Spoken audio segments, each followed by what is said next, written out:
Shalom, salam sejahtera untuk kita semua. Saat ini Anda berada dalam program Bible Lesson This Week, sebuah program yang membahas tentang Alkitab dari buku pelajaran Sekolah Sahabat sepanjang minggu ini. Jangan lewatkan setiap pembahasan karena Tuhan rindu berbicara kepada kita. Mari kita berdoa. Terima kasih Tuhan untuk berkat Tuhan yang boleh kami rasakan hingga pada saat ini. Kami akan mempelajari pelajaran Sekolah Sahabat. Biarlah Roh Kudus-Mu akan bersama-sama dengan kami, sehingga apa yang kami pelajari bersama-sama pada saat ini boleh kami mengerti dan kami hidupkan di dalam kehidupan kami setiap hari. Inilah doa dan permohonan kami, dalam nama Yesus kami persembahkan doa ini. Amin. Baiklah, pada saat ini kita masuk pada pelajaran yang ke-13 atau pelajaran yang terakhir dari tema utama pelajaran Sekolah Sahabat sepanjang 3 bulan ini, yaitu simbol, gambaran, kiasan, cara mempelajari nubuatan Alkitab. Dan judul pelajaran pada Sabat yang ke-13 ini adalah gambaran tentang kesudahan. Di dalam kitab Yunus 1 ayat 9 dikatakan di sana, sahutnya kepada mereka, "Aku seorang Ibrani, aku takut akan Tuhan, Allah yang empunya langit, yang telah menjadikan lautan dan daratan." Sahabatku, pelajaran pekan ini mengajak kita untuk melihat bagaimana kisah-kisah sejarah dalam Alkitab seperti misi Yunus ke Niniwe, kejatuhan Babel, dan kebangkitan Kores yang mengandung pelajaran penting bagi umat yang hidup di akhir zaman ini.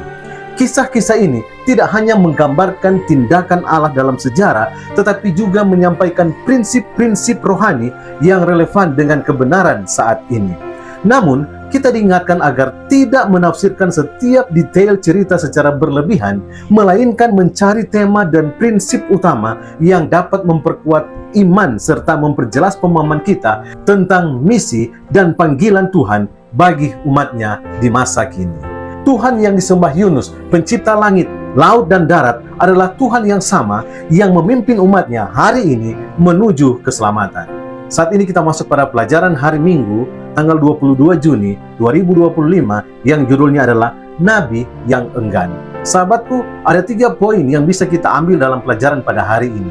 Yang pertama, Yunus dan Yesus sebagai lambang keselamatan. Kisah Yunus menunjuk kepada kematian dan kebangkitan Yesus. Yunus berada dalam perut ikan karena dosanya sendiri, sedangkan Yesus dalam kubur demi menebus dosa umat manusia. Ini menunjukkan kasih pengorbanan Kristus yang jauh lebih besar dari Yunus. Poin yang kedua, pekabaran akhir zaman dan identitas umat sisa. Pernyataan Yunus tentang Allah sebagai pencipta selaras dengan pekabaran malaikat pertama. Ini menegaskan pentingnya penyembahan kepada Sang Pencipta menjadi dasar panggilan umat sisa untuk memberitakan kebenaran di tengah dunia yang menolak. Poin yang ketiga, tantangan dalam memberitakan pertobatan. Sama seperti Yunus enggan memberitakan ke Niniwe karena ketakutan dan kebencian terhadap bangsa Asyur, umat Tuhan di akhir zaman juga menghadapi tantangan dalam menyampaikan pekabaran pertobatan, terutama kepada Babel rohani. Namun, meskipun tidak populer, pekabaran ini tetap harus disampaikan dengan kasih dan kesabaran. Kita masuk pada pelajaran hari Senin, tanggal 23 Juni 2025, yang judulnya adalah sebuah karya pertobatan. Ada 3 poin penting yang bisa kita ambil dalam pelajaran hari ini. Yang pertama, pertobatan dapat mengubah nasib yang dinubuatkan. Kota Niniwe tidak dihancurkan karena mereka bertobat. Ini menunjukkan bahwa beberapa nubuatan bersifat bersyarat. Hukuman bisa dihindari jika ada pertobatan. Poin yang kedua, pekabaran akhir zaman akan membuahkan hasil. Sama seperti orang Niniwe yang menganggap seruan pertobatan. Dalam akhir zaman akan ada banyak orang juga yang pada akhirnya mereka akan menanggapi panggilan Tuhan untuk keluar dari dosa dan setia kepadanya. Poin yang ketiga adalah tidak semua nubuatan bersifat bersyarat. Beberapa nubuatan akhir zaman seperti kedatangan Kristus, tanda binatang, dan penghakiman akhir akan terjadi tanpa syarat. Pilihan manusia tidak akan membatalkan peristiwa ini, tetapi menentukan di pihak mana mereka akan berdiri saat nubuatan itu digenapi. Saat ini kita masuk pada pelajaran hari Selasa tanggal 24 Juni 2025 yang judulnya adalah Pesta Belsyazar.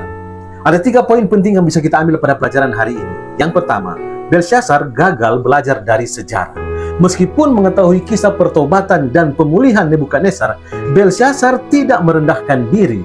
Ia mengabaikan pelajaran rohani yang tersedia baginya dan memilih jalan kesombongan serta pembangkangan.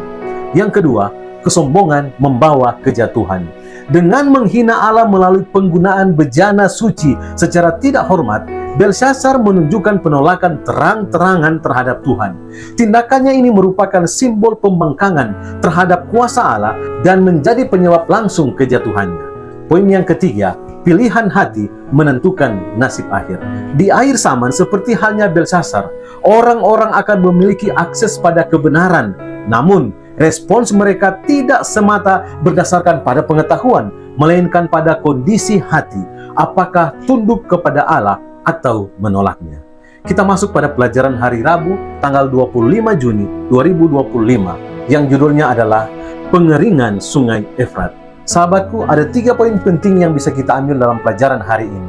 Yang pertama, kelemahan Babel tersembunyi dalam kekuatannya sendiri. Sungai Efrat yang menjadi sumber kehidupan dan pertahanan Babel justru dimanfaatkan oleh Kores untuk menaklukkan kota secara tidak terduga. Kejatuhan Babel terjadi saat penduduknya sedang berpesta dan tidak berjaga, seperti yang digambarkan dalam kitab Daniel pasalnya yang kelima. Poin yang kedua, kejatuhan Babel kuno melambangkan kejatuhan Babel rohani. Wahyu 16 ayat 12-19 menunjukkan bahwa pengeringan sungai Efrat dan kejatuhan Babel akan terjadi lagi dalam konteks rohani di akhir zaman.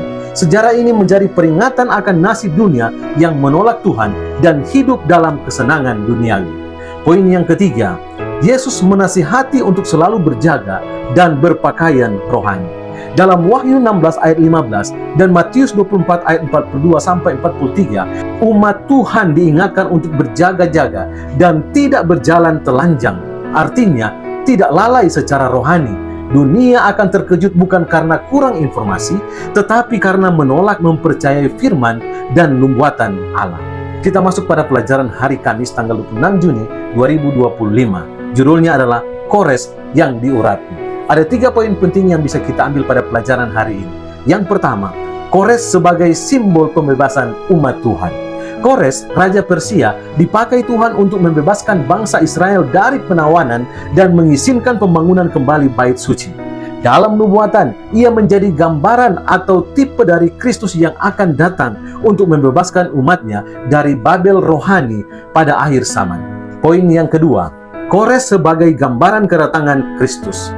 Serangan Kores dari timur melawan Babel menggambarkan kedatangan Yesus dari timur sebagai raja segala raja yang datang membawa kemenangan dan pembebasan rohani bagi umatnya.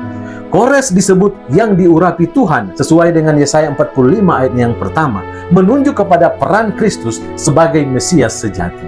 Poin yang ketiga, Tuhan dapat memakai siapa saja untuk memenuhi rencananya.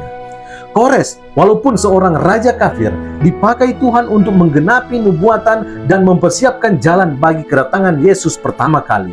Ini menunjukkan bahwa Tuhan berdaulat atas sejarah dan akan mewujudkan rencana keselamatannya, bahkan melalui cara yang tidak terduga oleh manusia.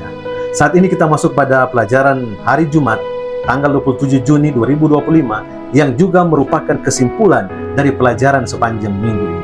Sahabatku, pelajaran minggu ini menegaskan bahwa Tuhan adalah penguasa atas sejarah dan bangsa-bangsa melalui nubuatan dan contoh nyata dalam sejarah seperti kejatuhan Babel, Media Persia, Yunani, dan Roma.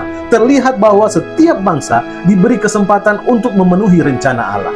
Namun, ketika mereka menolak prinsip-prinsipnya, kehancuran menjadi akibat yang tak terelakkan. Yeremia 18 menunjukkan bahwa nubuatan bersifat bersyarat. Jika suatu bangsa bertobat, Tuhan dapat membatalkan hukumannya dan sebaliknya. Ini berlaku tidak hanya untuk bangsa-bangsa, tetapi juga bagi umat Allah sendiri. Yesus mengingatkan bahwa tanggung jawab yang lebih besar diberikan kepada mereka yang telah menerima lebih banyak terang, dan penghakiman akan lebih berat bagi yang menyia-nyiakannya. Sejarah terus berulang. Kesombongan, kemerosotan moral, dan penolakan terhadap suara Tuhan selalu menjadi pola kejatuhan. Dunia modern pun mengikuti jejak yang sama. Dalam bersaksi, kita diingatkan bahwa seringkali masalah bukan pada intelek, tapi pada hati yang tidak mau tunduk.